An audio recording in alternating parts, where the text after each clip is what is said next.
ونشهد أن لا إله إلا الله وحده لا شريك له ونشهد أن سيدنا ومولانا محمدا عبده ورسوله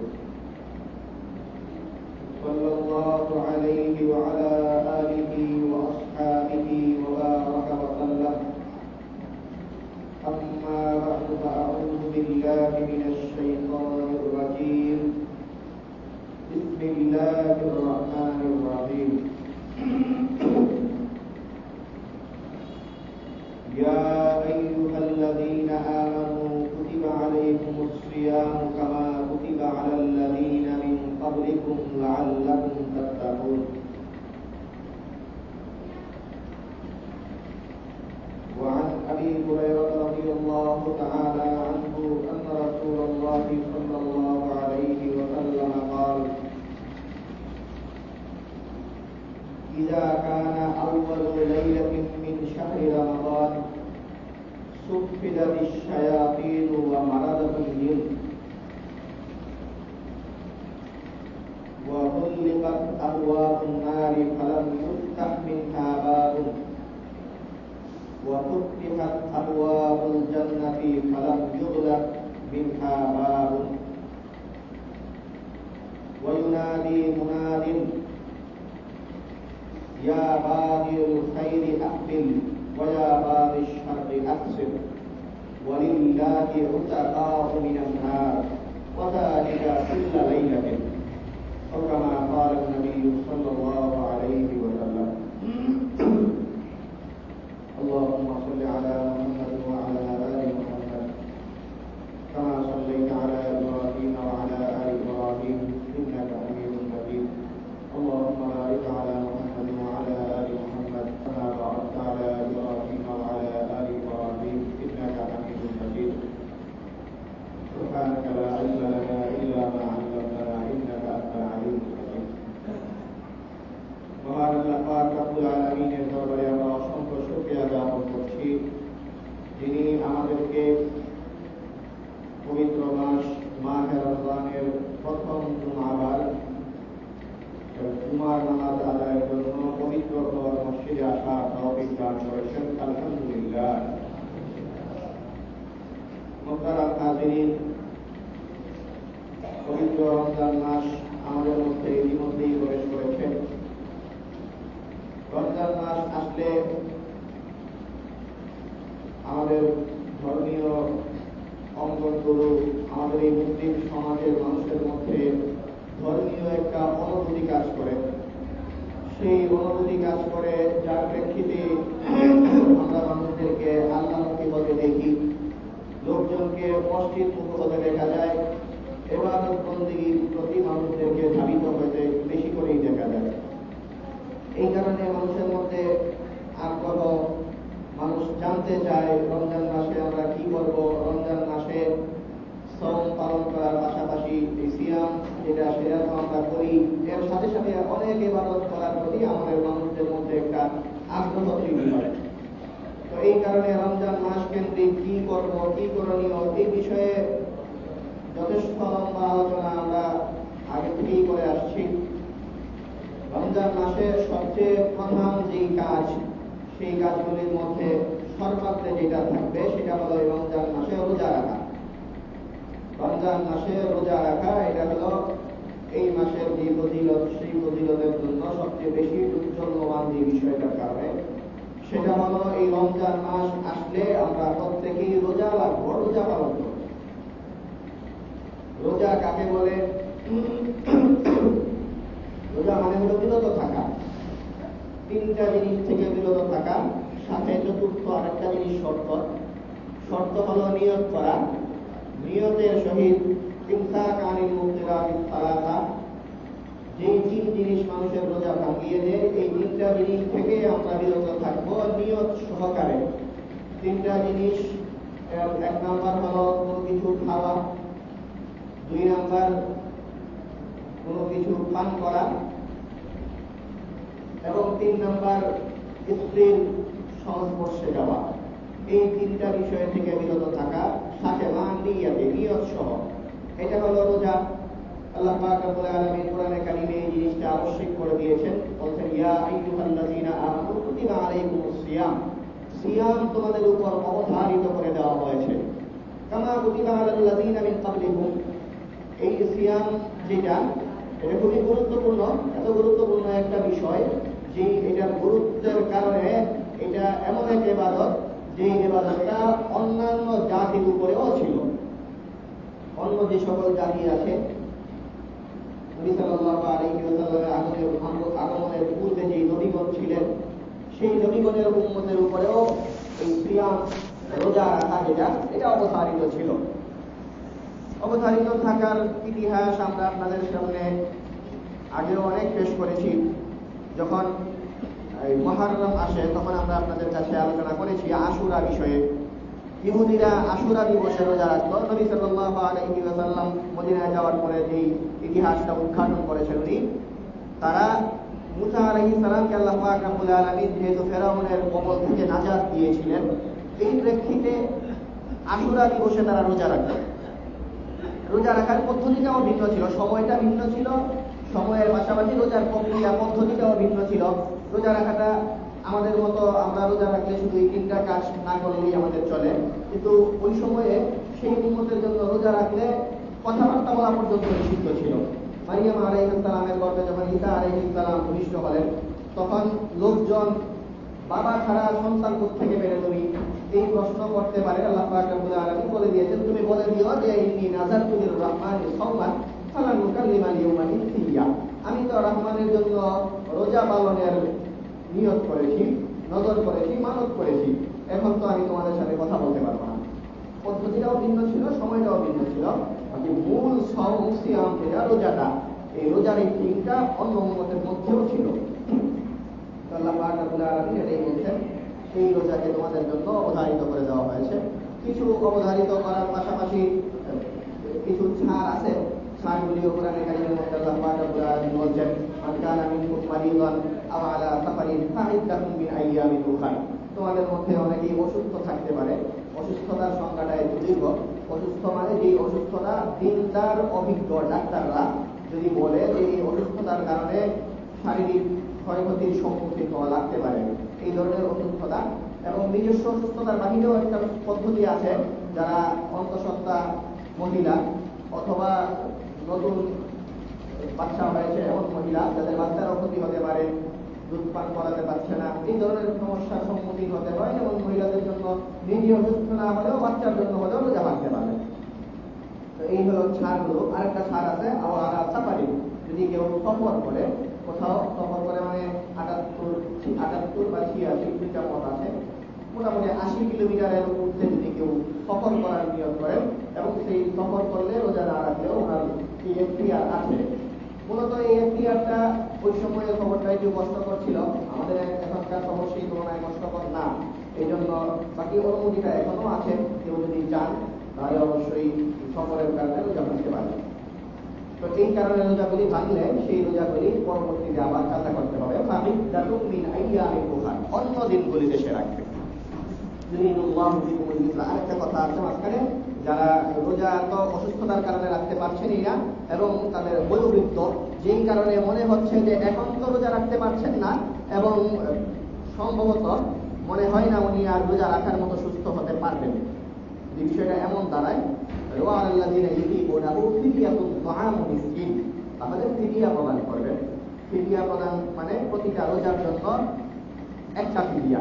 একটা ফিদিয়া সাধারণত এই 50 থেকে 70 টাকা, এর মাঝামাঝি হয়, প্রতি বছর পাল্টায়, আপনারা জানেন।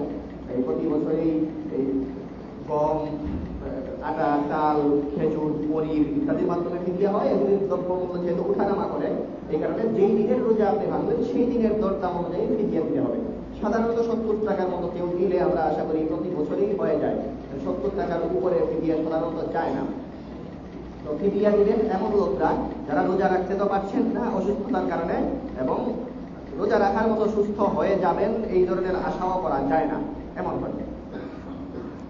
ইউরিদুল্লাহু বিকুমুল ইউসরা ওয়া লা ইউরিদু বিকুমুল উসর, এত সব ছাড় যে আল্লাহ পাক রব্বুল আলামিন দিচ্ছেন, এর মাধ্যমে আল্লাহ পাক রব্বুল আলামিন সহজ করছেন তোমাদের জন্য। ওয়া লা ইউরিদু বিকুমুল উসর, তোমাদেরকে কাঠিন্যতায় ফেলতে চান না আল্লাহ পাক রব্বুল আলামিন। তো এই হলো রোজা নিয়ে একদম খুবই অতি স্বাভাবিক কথা, যেগুলি অনেকটা সংঘাত টাইপের। এছাড়া রমজান রোজার এগুলির মাসালা আছে, এটি দীর্ঘ আলোচনা, অনেক মাসালা মাসাইল। এই মাসালাগুলির সম্মুখীন আপনি হন, এগুলি আপনার জন্য জানা ফরজে আইন। আমরা আগেও বলেছি, যে কাজগুলি নামাজের জন্য নামাজ পড়তে হয়, নামাজের মাসালা জানা, রোজা রাখতে হয়, রোজার মাসালা জানা, এগুলি সবার জন্য ফরজে আইন। এই কারণে রমজান কেন্দ্রিক আপনারা রমজানের মাসালা নিয়ে চর্চা করতে পারেন। রমজানের মাসালা বিভিন্ন কিতাবাদিতে অধ্যায় থাকে, রোজার অধ্যায় যে জায়গাটা আছে এই জায়গাটা আপনারা পড়বেন, ওখান থেকে মাসালাগুলি জানবেন। এছাড়া একদম আর্জেন্ট যে মাসালাগুলির সম্মুখীন হন আপনারা, এগুলি ওলামায়ে কেরামদের কাছ থেকে জেনে নিতে পারেন। তবে অবশ্যই রোজা যেহেতু দীর্ঘ 1 মাস আপনাদের রাখতে হয়, আপনারা রাখেন, এই কারণে রোজার যেমন ফরজ, পাশাপাশি রোজা সংক্রান্ত বিষয়াদি আপনার জানা থাকা এটাও আবশ্যক। এই জন্য রমজানের অধ্যায়গুলো আপনারা অধ্যয়ন করার চেষ্টা করবেন। রোজা বিষয়ে আমরা কথা বলছিলাম, এই রোজা রাখা রমজান মাসের মধ্যে কি করণীয়, এর মধ্যে আমরা এই কথাটা বলছি যে রোজা আল্লাহ পাক রব্বুল আলামিন আমাদের জন্য আবশ্যক করে দিয়েছেন, এই রোজা আমরা রাখব। পাশাপাশি এই রমজান মাসে আর কি করব, এই কথাটা রমজান মাসের করণীয় বলতে কি, এই কথাটা আমরা এই কোরআনে কারীমের এই আয়াত থেকেই আমরা পাই। আল্লাহ পাক রব্বুল আলামিন যেখানে বলছেন, ইয়া আইয়ুহাল্লাযীনা আমানু কুতিবা আলাইকুমুস সিয়ামু কামা কুতিবা আলাল্লাযীনা মিন ক্বাবলিকুম লাআল্লাকুম তাত্তাকুন। তোমাদের উপরে সিয়াম যেটা, সেটাকে লিখে দেওয়া হয়েছে, ফরজ করা হয়েছে। আগের লোকদের উপরে যেমন করা হয়েছিল তেমন তোমাদের উপরেও করা হয়েছে। লাআল্লাকুম তাত্তাকুন, যেন তোমরা মুত্তাকি হতে পারো। এই কথাটা আমাদের সবারই মনে রাখা উচিত।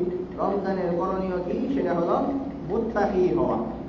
রমজানের করণীয় ছোট কথায় যদি আমরা বলি আর কি, একমাত্র করণীয় সেটা হলো মুত্তাকি হওয়া। মুত্তাকি কিভাবে হতে হয়, কোরআনে কারীমের অন্যত্র আল্লাহ পাক রব্বুল আলামিন ইরশাদ করছেন, আমরা বলবো এটা। তো প্রথম যে সবকটা আমরা নিতে পারি সেটা হলো মুত্তাকি হয়ে যাওয়া। এটা কোরআনে কারীমে স্পষ্টই আল্লাহ তাআলা বলে দিচ্ছেন।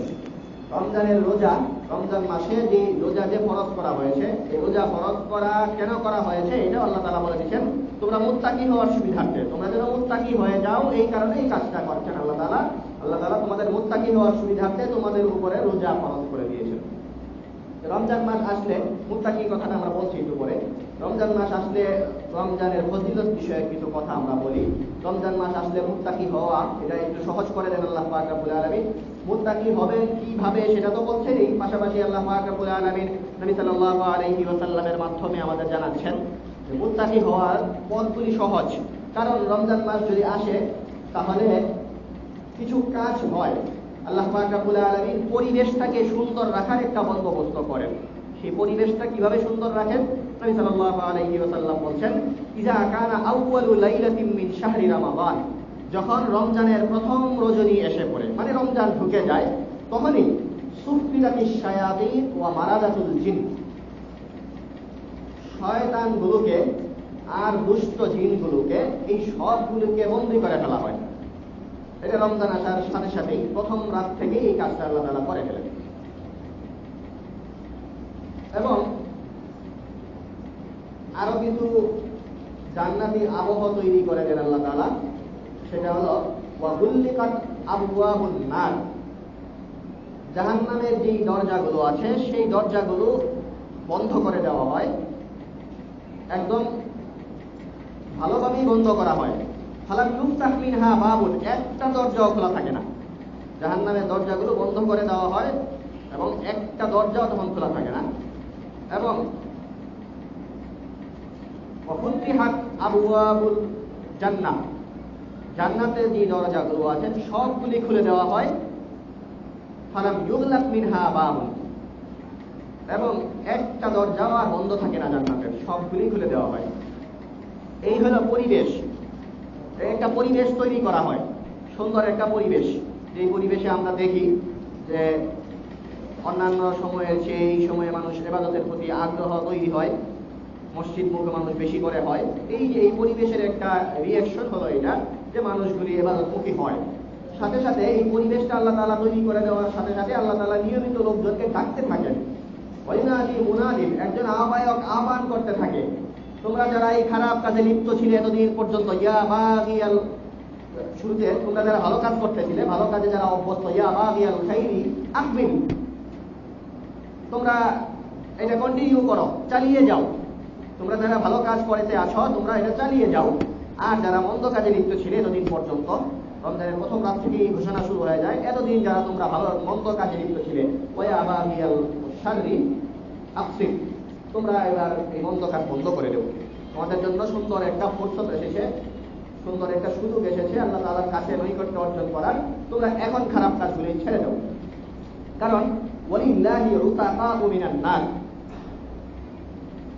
ওয়ালিল্লাহি উতাকাউ মিনান নার, কারণ এই মাসে আল্লাহ তাআলার জন্য অনেক মানুষ এমন থাকেন যাদেরকে আল্লাহ তাআলা জাহান্নাম থেকে মুক্তি দিবেন। ওয়ালিল্লাহি উতাকাউ মিনান নার, উতাকা মানে স্বাধীন, আজাদ, স্বাধীন করে দিবেন, মুক্ত করে দিবেন জাহান্নাম থেকে। ওয়ালিল্লাহি উতাকাউ মিনান নার, মুক্ত করার মতো বিশাল একটা সংখ্যা এই মাসে আল্লাহ তাআলা নির্ধারণ করে রাখেন জাহান্নাম থেকে, যাদেরকে আল্লাহ তাআলা এই মাসে মুক্তি দিবেন। এই যে ঘোষণাগুলি আল্লাহ তাআলা এই ঘোষণা করেন, আল্লাহ তাআলা জাহান্নাম থেকে মুক্তি দিবেন, এগুলি কবে, কোন রাতে? প্রথম রাতে না রমজানে শুধু, ওয়াযালিকা কুল্লা লাইলাতিন। এই যে যেই কথাটা বলা হলো, যে ঘোষণাটা এবং আল্লাহ তাআলা যে কাজটা করেন, এই জাহান্নামের দরজা বন্ধ, জান্নাতের দরজা খুলে দেন, আহ্বান করে এবং আল্লাহ তাআলা জাহান্নাম থেকে মুক্তি দেন, এটা ওয়াযালিকা কুল্লা লাইলাতিন। এই বিষয়গুলি রমজানের প্রতি রাতেই হয়, রমজানের প্রতি রাতে এটা হয়। তো এখানে আমরা জানি, আমরা কিছু ভুল বুঝাবুঝি আমরা আগে অনেকবার বলেছি, আমাদের ক্যালেন্ডারগুলি নিয়ে আমরা অনেক দুঃখ প্রকাশ করি। ক্যালেন্ডারগুলিতে আপনারা দেখবেন রমজানকে দুর্ভাগ্যজনকভাবে একটা ভাগ করা হয়, রহমতের 10 দিন, মাগফিরাতের 10 দিন, নাজাতের 10 দিন, এগুলি একদমই পরিত্যাজ্য বিষয়। আমরা সচেতনতার সাথে এগুলি এড়িয়ে চলবো। ওই 10 দিন কোনো ভাগ নাই। আল্লাহ নবী সাল্লাল্লাহু আলাইহি ওয়াসাল্লাম হাদিস আমরা পড়ছি, এখানে আমরা স্পষ্টই দেখছি, রমজানের প্রতি রাতে আল্লাহ তাআলা নাজাত দান করেন, মুক্তি দান করেন জাহান্নাম থেকে। আরেক হাদিসে স্পষ্ট মাগফিরাতের বিষয় যেটা আপনারা বলেন, ওখানে নবী সাল্লাল্লাহু আলাইহি ওয়াসাল্লাম বলেন, মান কামা রমাযানা ঈমানান ওয়া ইহতিসাবান গুফিরা লাহু মা তাকাদ্দামা মিন যামবি। রমজানের আরেকটা ফজিলত এটা, যেটাকে আমরা তারাবির সাথে আমরা সম্পৃক্ত করি। হাদিসের অর্থ হলো, যেই ব্যক্তি মান কামা রমাযানা, রমজানে দাঁড়ায়, যেই ব্যক্তি রমজানে দাঁড়ায়, ঈমানান ওয়া ইহতিসাবান, ঈমানের সহিত এবং শুধু আল্লাহ তাআলাকে সন্তুষ্ট করার নিমিত্তে, অন্য লোক দেখানোর জন্য না, গুফিরা লাহু মা তাকাদ্দামা মিন যামবি, তার পূর্বের সকল গুনাহ ক্ষমা করে দেওয়া হয়। হাদিস তো আপনারা স্পষ্ট খেয়াল করেছেন, হাদিসে আছে মান কামা রমাযানা, যে রমজানে দাঁড়ায়, তারাবির কথা নাই, বাকি তারাবি যেটা এটাও কিয়ামুল লাইলের অন্তর্ভুক্ত।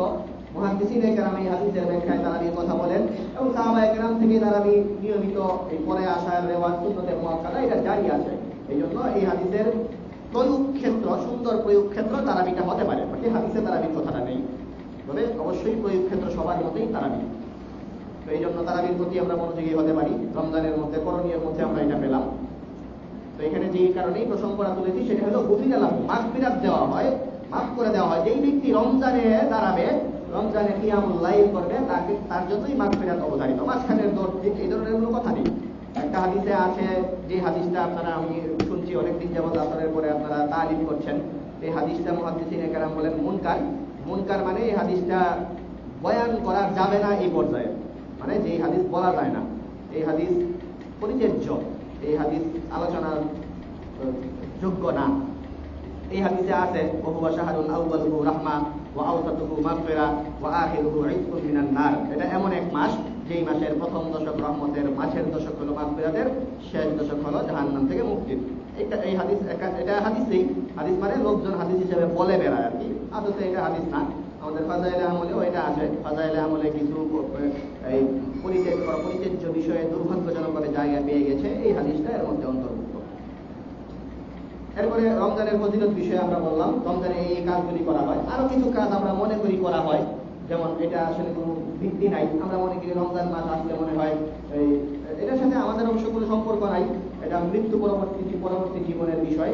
বাকি আমরা একটা চিন্তা লালন করি যে রমজান মাস আসলে মনে হয় কবরের আযাব মাফ করে দেওয়া হয়, এই ধরনের কোনো কথা কোথাও নেই। কবরের আযাব মাফ করার বিষয়ে কোনো কথা কোথাও নেই। বাকি আমরা রমজান মাসে মানুষ আল্লাহ তাআলার কাছে দোয়া করলে দোয়া কবুল হয়, রমজান মাসে আমরা দোয়া চাইতে পারি যেন কবরের মধ্যে যারা আছেন তাদের কবরের আযাব মাফ করে দেওয়া হয়, এই দোয়া করতে পারি এবং এই আশা রাখতে পারি যে রমজানের দোয়া করলে এটার পাওয়ারটা একটু বেশি অন্য মাসের চেয়ে হবে, একটু করতে পারি। কিন্তু মাফ করে দেওয়া হয়। আবার রমজানের শেষের দিকে অনেকেই মোনাজাত করেন যে আল্লাহ কবরের আযাব মাফ ছিল, নতুন করে আবার চালু করো না, এইসব ভিত্তিহীন কথা। তো এই হলো রমজানের ফজিলত কেন্দ্রিক কথা। রমজানের ব্যাপারে আরেকটা কথা আছে, আরেকটা ফজিলত রমজানের করণীয়ের মধ্যে পড়ে, সেটা হলো রমজানে উমরা করা। কারো পক্ষে সম্ভব হলে রমজানে উমরা করার চেষ্টা করবে। এটা হলো হাদিসের মধ্যে আছে, এটাকে আমরা আবার একটু বাড়িয়ে ফেলি। হাদিসে যেটা আছে সেটা হলো উমরাতুন ফি রমাজানা তাআদিলু হাজ্জাতান। রমজানে যদি কেউ উমরা করে তাহলে তার এই উমরার কারণে আল্লাহ তাআলা তাকে হজ করার সওয়াব দান করেন। হজ তো ফরজ, আপনারা জানেন, ফরজ জিনিস, বেশি সওয়াবের বিষয়। তো হজ করলে যে ফরজ, রমজানে যদি কেউ উমরা করতে পারে, উমরা ফরজ না, উমরা নফল, এই উমরা করলেই আল্লাহ তাআলা তাকে হজ করার সওয়াব দান করবেন। হাদিসে তো এটাকে আমরা একদম একটা বিক্ষিপ্ত ঘটনা, এই ঘটনাকে আমরা আনুষ্ঠানিক রূপ দিয়ে দিয়েছি। আমরা বলি রমজানে নফল একটা কাজ করলে ফরজের পরিমাণ সওয়াব। বিষয়টা এমন না, বিষয়টা হলো একটা আমলের ব্যাপারে শুধু এটা আছে যে যদি কেউ আমরা উমরা পালন করি তাহলে হজের সওয়াব পাবো, এটা হলো হাদিস। হাদিস এরকম কিছু না যে নফল করলে সওয়াবের ফরজের পরিমাণ, একটা ফরজ করলে 70টা ফরজ, এগুলি নেই। যেটা আছে সেটা হলো উমরা করলে হজের পরিমাণ সওয়াব। তো এই হলো রমজান বিষয়ক হাদিস থেকে কিছু করণীয় আর আমাদের চিন্তাগত কিছু সমস্যার কথা আমরা বললাম। আর আমরা যেই কথাটা আলোচনা করেছিলাম মুত্তাকি হওয়ার কথা, আল্লাহ পাক রব্বুল আলামিন মুত্তাকি হয়ে যাওয়ার জন্যই রমজান দিয়েছেন এবং বলেও দিয়েছেন যে তোমাদেরকে রমজানের এই যে রোজাগুলি এটা ফরজ করা হয়েছে লাআল্লাকুম তাত্তাকুন, তোমরা যেন মুত্তাকি হতে পারো। এই মুত্তাকি হওয়া এটা সহজ করার জন্য আল্লাহ তাআলা কিছু করণীয় বাতলে দিচ্ছেন। রমজানে রোজা ফরজ করা হয়েছে, সাথে সাথে আল্লাহ তাআলা বলছেন যেন মুত্তাকি হতে পারো, এটা একটা আয়াত। আরেকটা আয়াত আমরা এখন পড়বো যেখানে আল্লাহ তাআলা বলছেন যে এই হলো মুত্তাকিদের কাজ। তাহলে আমরা মনে করতে পারি যে রমজানের করণীয় সেটাই, যেটা মুত্তাকিদের কাজ। তাই এই ব্যাপারে আমরা কোরআনে কারীম থেকে রমজানের করণীয় আমরা এখন পাঠ করব, যেটা মুত্তাকিদের কাজ বলে আল্লাহ তাআলা অভিহিত করেছেন। আল্লাহ পাক রব্বুল আলামিন বলেন এই একই সূরায়, এর যেই জায়গায় আমরা বলেছি একটু আগে, এক পৃষ্ঠা আগে, আল্লাহ তাআলা বলেন লাইসাল বিররা আন তুওয়াল্লু ওয়ুজুহাকুম কিবালাল মাশরিকি ওয়াল মাগরিব। ওই কেউ একটা সমস্যা ছিল ইহুদিদের সাথে, বাইতুল মুকাদ্দাসের দিকে ফিরে নামাজ পড়া হবে নাকি বাইতুল্লাহর দিকে, এটা নিয়ে কিছু ঝগড়াও হয়েছে। নবী সাল্লাল্লাহু আলাইহি ওয়াসাল্লাম এক সময় বাইতুল মুকাদ্দাসের দিকে ফিরে নামাজ পড়েছেন, এরপরে আবার বাইতুল্লাহর দিকে ফিরতে বলা হয়েছে। ইহুদিরা তখন বলল যে দেখো এতদিন একটা করলো এখন আরেকটা। তো এগুলি নিয়ে একটু এদের মধ্যে একটু মন কষাকষি হয়েছে। আল্লাহ তাআলা বলছেন এগুলি সামান্য বিষয়, কোন দিকে ফিরবে তোমরা এটা নিয়ে ঝগড়া করার কিছু না, এটা লাইসাল বির, এটা কোনো ভালো কাজ না। ভালো কাজ কি সেটা শোনো, ওয়ালাকিন্নাল বিররা মান আমানা বিল্লাহ ওয়াল ইয়াউমিল আখির ওয়াল কিতাবি ওয়ান নাবিয়্যিন। বীর ভালো কাজ যেটা, মুত্তাকিনদের কাজ হলো আমানা বিল্লাহি ওয়াল ইয়াউমিল আখির ওয়াল কিতাবি ওয়ান নাবিয়্যিন। ঈমান আনবে। ঈমান আনবে কিসের প্রতি? আল্লাহ পাক রব্বুল আলামিনের প্রতি ঈমান আনবে, আখিরাত দিবসের প্রতি ঈমান আনবে, কিতাবের প্রতি, আল্লাহ তাআলা যে কিতাব অবতীর্ণ করেন সেই কিতাবের প্রতি ঈমান আনবে, ওয়ান নাবিয়্যিন, এবং সকল নবীদের প্রতি ঈমান আনবে। এখানে এই যে কিবলা নিয়ে কথা, তো এই কারণে বিশেষভাবে আবার সকল নবী বলা হয়েছে।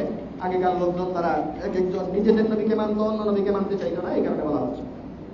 মুসলমানরা লা নুফাররিকু বাইনা আহাদিন মির রুসুলি, আমরা রাসূলদের মধ্যে কোনো পার্থক্য করি না, সবার ব্যাপারে ঈমান আনি, এটাই বলা হচ্ছে এখানে, সকল নবীদের ব্যাপারে ঈমান আনবে। আর কি করবে? ওয়া আতাল মালা, মাল দান করবে। এটা আরেকটা কথা, মুত্তাকি হওয়ার জন্য অন্যতম আরেকটা কাজ, সেটা হলো মাল দান করা। আলা হুব্বিহি, মহব্বতের সাথে। মহব্বতের সাথে মানে যাকে দিবেন তার প্রতিও মহব্বত, আরেকটা হলো সম্পদের প্রতি ভালোবাসা আছে তারপরেও দিবেন। তো মাল দিবেন, মাল দান করবেন, দান খায়রাত করা, যেটাকে আমরা বলি খরচ করা। এই খরচ করাটা, এই খরচ করার কনসেপ্টটা আমরা বুঝি।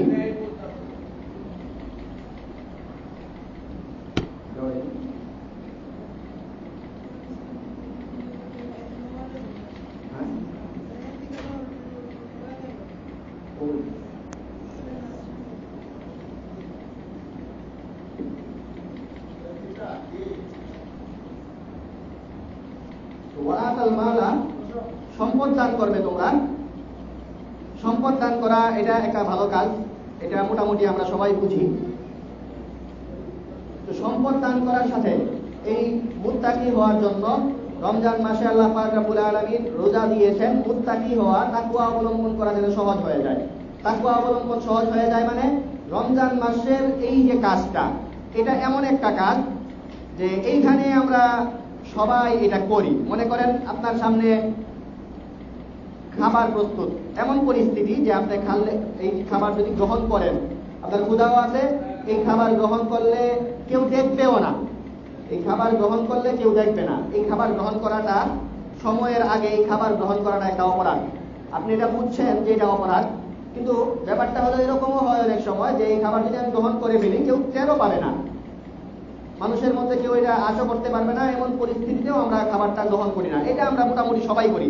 যারা রোজা রাখি এদেরকে যদি আলাদা করে একা ঘরে যদি খাবার দিয়ে দেওয়া হয়, আমরা বুঝি, আমরা বিশ্বাস করি যে উনি এই খাবার খাননি, খাবেনও না উনি, কারণ রোজা রেখেছেন উনি। এই কাজটা আমরা করতে পারি, অপরাধ থেকে বিরত থাকতে পারি, আমরা এই অভ্যাসটা আমরা করি। তো এইখান থেকে সবক নেওয়া, অন্য সকল অপরাধ যেগুলি আছে এগুলির রসদ যখন আমাদের সামনে প্রস্তুত থাকে, আমরা চাইলেই সেই অপরাধে জড়িয়ে পড়তে পারি। রমজানের প্রতি, রমজান থেকে আমরা সবক নেওয়া যে রমজানে যেমন খাবার থাকলেও আমরা গ্রহণ করি না, অন্য অপরাধের রসদগুলি আমাদের সামনে থাকলেও শুধু আল্লাহ পাক রব্বুল আলামিনকে সন্তুষ্ট করার জন্য এই অপরাধগুলি থেকে, অপরাধে জড়িয়ে পড়া থেকে আমরা যেন বিরত থাকতে পারি। এই ট্রেনিংটা রমজান থেকে করা, রমজানে তো প্রয়োগ আমরা করি, সব জায়গায় এটা প্রয়োগ করা। তো এটা এই জন্য আল্লাহ তাআলা তাকওয়ার কথা বলছেন। আর তাকওয়া হাহুনা, তাকওয়া মনের বিষয়। তো এই তাকওয়া অবলম্বন করার ব্যাপারে ঈমান আনার কথা বলা হলো। ওয়া আতাল মালা আলা হুব্বিহি, এবং মালের ভালোবাসা সত্ত্বেও মাল খরচ করার কথা বলা হচ্ছে। মাল খরচ করা, যে কথা বলছিলাম, আমরা সবাই বুঝি এবং সবাই করিও, এই কাজটা সবাই করি, কিন্তু সমস্যা হলো মাল খরচ করার ক্ষেত্র বুঝি না আমরা। এইখানে আল্লাহ তাআলা ক্ষেত্র বলে দিচ্ছেন। মাল যে খরচ করবো আমরা, কোথায় খরচ করবো সেটা বুঝি না আমরা। নবী সাল্লাল্লাহু আলাইহি ওয়াসাল্লাম হাদিসের মধ্যে বলছেন, আবু হুরায়রা রাদিয়াল্লাহু তাআলা থেকে বর্ণিত, শুনে রাখো তোমরা ভালো করে, তোমরা খরচ করলে মনে করো রাস্তায় ফকির মিসকিন এদেরকে দান করা, অথবা যারা নিঃস্ব এদেরকে দিলে, এটা মনে হয় অনেক ভালো কাজ। তোমরা আসলে খরচ করার কোথা থেকে শুরু করবা সেটাই বুঝো না। দিনারুন আনফাকতাহু ফি সাবিলিল্লাহ ওয়া দিনারুন আনফাকতাহু ফি রাকাবাতিন ওয়া দিনারুন তাসাদ্দাকতা বিহি আলা মিসকিনিন ওয়া দিনারুন তুনফিকুহু আলা আহলিক আযমুহা আজরান আল্লাযী আনফাকতাহু আলা আহলিক। কয়েকটা দিনারের কথা বলি। একটা দিনার, দিনার মানে একটা মুদ্রা আর কি। এই দিনার, এই একটা দিনার মনে করো উদাহরণস্বরূপ তুমি ফি সাবিলিল্লাহ, আল্লাহর রাস্তায় দিলে। আল্লাহর রাস্তা মানে জিহাদ করতে যারা যায় তাদের সাহায্যে দিয়ে দিলে। ওয়া দিনারুন আনফাকতাহু ফি রাকাবাতিন, আরেকটা দিনার দিলে তুমি একজন গোলাম, ভালো মানুষ, তাকে গোলাম বানিয়ে রাখা হয়েছে, এই গোলাম সে আজাদ হওয়ার জন্য সাহায্য করলে, এই জন্য তুমি একটা দিনার দিলে, এটাও একটা ভালো কাজ।